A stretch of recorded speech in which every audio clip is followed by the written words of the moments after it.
Hello, how are you guys doing today? My name is Anima and today we have a post-commentated Pokemon ORAS Wi-Fi battle for you all that has been taken from my stream. In the event that you were a loser and you weren't there, it was to celebrate the victory over the TBU and the EXPNU leagues, and it was a really good time. Don't worry, you're not actually a loser. There will be more streams that you'll be able to catch, I'm sure, at some point in the future.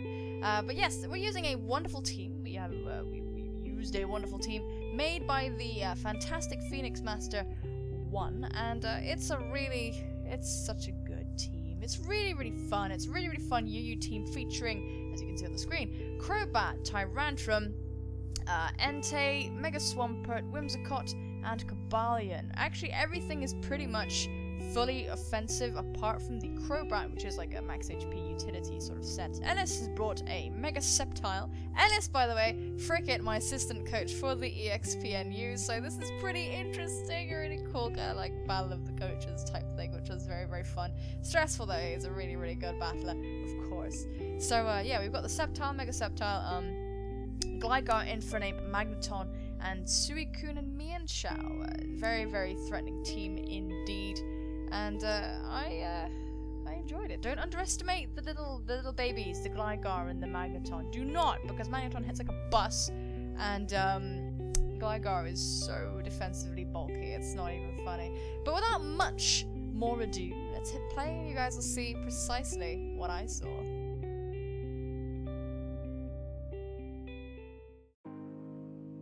Issuing the challenge, leading with Hydreigon. Well, actually, it's a Mienshao, very confusingly named Hydreigon. Is this a trend right now? Because I'm seeing it around now and then. So here's the U-turn which Crobat can take. One Stone Edge will not kill Crobat from full, and he would lose his Mienshao to a Brave Bird. I wanted to stay in to scout, see if he was scarfed or not, and we could kill it outright with a Brave Bird.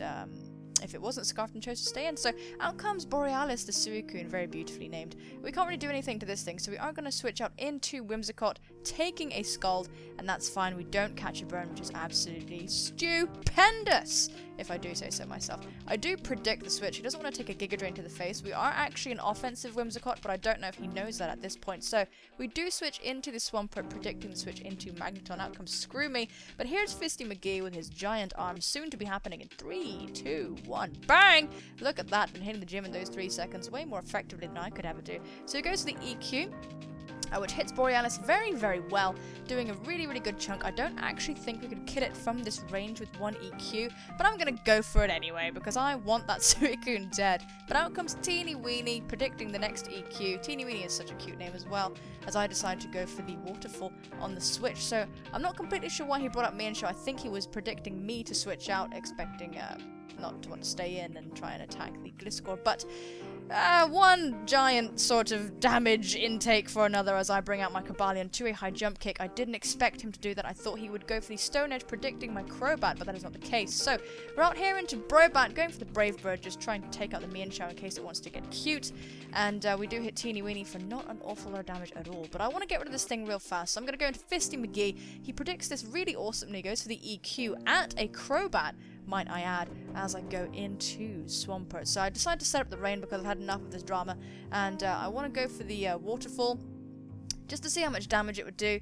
I do feel pretty certain it would have killed Gligar, but I'm not sure because those things are defensively bulky to all holy hell. So out comes Lock and Load, the Sceptile. I decide this time to go for an EQ, just in case he wants to switch into Suicune, because Gligar doesn't want to take a potential Waterfall. The Mega Evolution, if I had gone for Waterfall, I think this thing actually had a chance of possibly surviving just because of the quad resistance. So out comes Borealis, and I go for Waterfall here because I thought he might have been trying to bait me into going for the EQ, then he could just go into Gligar. But I should have considered that there wasn't really anything wrong with me going for the Earthquake, because I could just reset up my rain and begin this entire hellish process all over again. But there's the Scald, taking out my Swampert with a burn, and that is very bad. That Magneton's threat level just elevated extremely.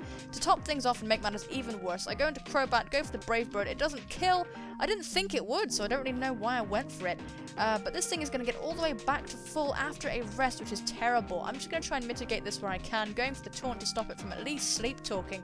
So it's now a bit useless, but it can just afford to burn turns of sleep. I do predict the switch into Magneton to take the potential Brave Bird from my Crobat, so I do go into Smolder my Entei. We are Assault Vested and Adamant max attack, I believe, and max speed, so we can do a good chunk of damage to this Magneton if he was foolish enough to stay in. But Suicune is a perfect switch in to my Entei, so I can't really do much about it. I'm gonna go into my Whimsicott because I can sort of do stuff to this thing. I can Giga Drain it, and it will get really badly hurt because it hasn't got any Calm Minds up yet.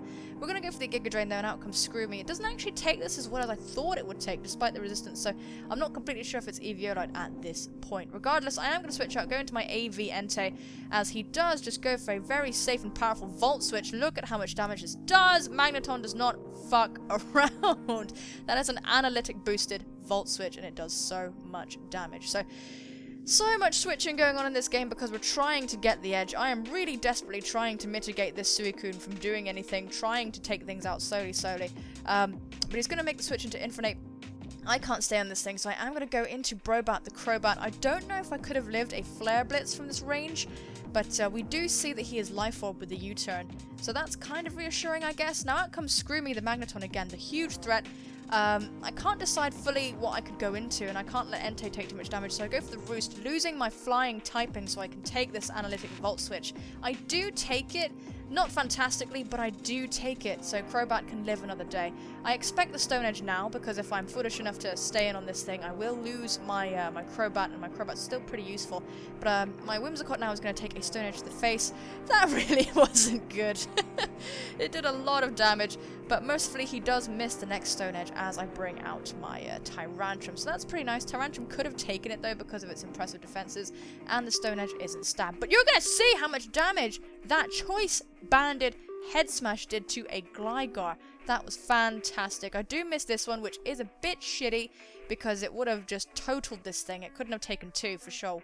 So here's the Flash Cannon, and Smolder can take that. I do expect him to go for the Flash Cannon in this instance, just because Bad Dragon is such a huge threat to him right now. So I do believe he's locked in, so I'm going to switch back into the Bad Dragon as he does go into Suicune, so I can try and get a Head Smash off on it. Unfortunately, I do miss again, which is a bit crap, but this next Head Smash is going to connect and do so much damage. Mercifully, we don't get the burn, so I'm happy to miss as long as we don't get burned. This Hack's trade-off is okay, it seems even, so that's fine. Here's the Head Smash again, smacking Teeny Weeny in the face. He makes a good play, choosing to sack it, so we can get the safe switch into the Mienshao. This thing, surviving a waterfall from a Mega Pert, and just being a pain in the ass. Because my Cobalion died, I didn't get the chance to set up rocks, so yeah. I'm not completely sure why I brought an Entei here, because if he'd gone for a high jump kick, I would have just fucking died. But here's the U-turn. Maybe I predicted that? I don't really remember. Am I a lord? I don't know. But how goes Suicune? I can't do anything to it, so we are going to go back out into Whimsicott. It is nice that neither of us have hazards, because this is enabling all these switches. This does demonstrate how hazards are so important, but now he's going to stay in with the Suicune, and we are able to get off the very, very important Giga Drain, which just blows the game wide open for me. I don't really blame him for staying in because we have been switching around so much and double switching and catching each other and double switching. So I don't blame him for staying in because I could have just as easily gone into Entei and tried to do the same sort of series of moves that I'd done before. So yeah, we're gonna look at all this. I hope you've been paying attention because it's pretty hard to follow. I go for the Sacred Fire, basically. Me and Magneton got the matchup, but Infinite can take a Sacred Fire and an Extreme Speed and can KO me with the Close Combat. The Tailwind I went for was intended for my dear sweet Tyrantrum to come in and sweep everything. But the fact of the matter is, because Whimsicott didn't die, because the Infinite missed the Overheat, I wasn't able to go straight into my Tyrantrum and make the sweep happen, so I actually had to stall out my own Tailwind, which is really lame. We're gonna go for the Tailwind, and upsettingly Whimsicott survives again, and I was like, oh my Jesus, I really hope that we can just die so that my Tyrantrum can come in on the remaining 2 turns of Tailwind and just sweep, because if this can't happen, then I just lose, because the Mienshao outspeeds my Crobat and my Bad Dragon is only on 15 HP, but thankfully the Tailwind is still in effect, and I can just safely go for EQs, no chance of missing these. We take out the Magneton, and under Tailwind we do outspeed even a Scarfed Mienshao, so that's okay. Bad Dragon doing so much work, Tyrantrum the monster in this game. We are back, and I'm all big again, yay! So that was the game versus the wonderful Frigid. It was really, really tricky, and probably one of the best games I had on a stream, to be honest. It was really, really cool. But yeah, guys, I really do hope you have enjoyed it. I'm sorry it is post-con, but I don't have any live battles right now. But I did try and edit it and do little nice things for it. A car is going off outside, and it's really fun. It's really loud and fun to hear that when you're recording. Anyway, today's question of the day is there, like, what is the most obscure thing that you are into? Or a obscure thing. Doesn't need to be the most obscure thing, because I don't want anybody saying anything truly weird and frightening people. Like, if you're into, I don't know, sort of really creative fisting, please don't do that. We have lots of people who might not know what fisting is in the comments, and you need to be extra nice to those people who don't know what that is. So yeah, I'm gonna say something that is, it's not actually that obscure anymore. I think it's pretty much, people at least know what it is, and it's sort of been creeping in more and more and more over the years. I'm gonna say I'm into sort of K-music. I would say K-pop. I like some K-pop, but I'm really into like Korean rap right now. I'm not really much of a rap person, so this is a bit different, but my favorite music artist right now is Gary, and I'll probably put a little thing of his that I think you should listen to or something like that. Yeah, Gary from Lisang, and I really, really like his music. I think he's so smart, and if you translate the lyrics, he's a fucking poet. I just love him. I just fucking love him. Anyway, ladies and gentlemen, I do hope you have enjoyed today's upload. Be sure to go and check out the gaming channel if you haven't already. We have a grand old time over there, but most importantly, take care of yourselves, and I will see you soon, my friends. Bye-bye!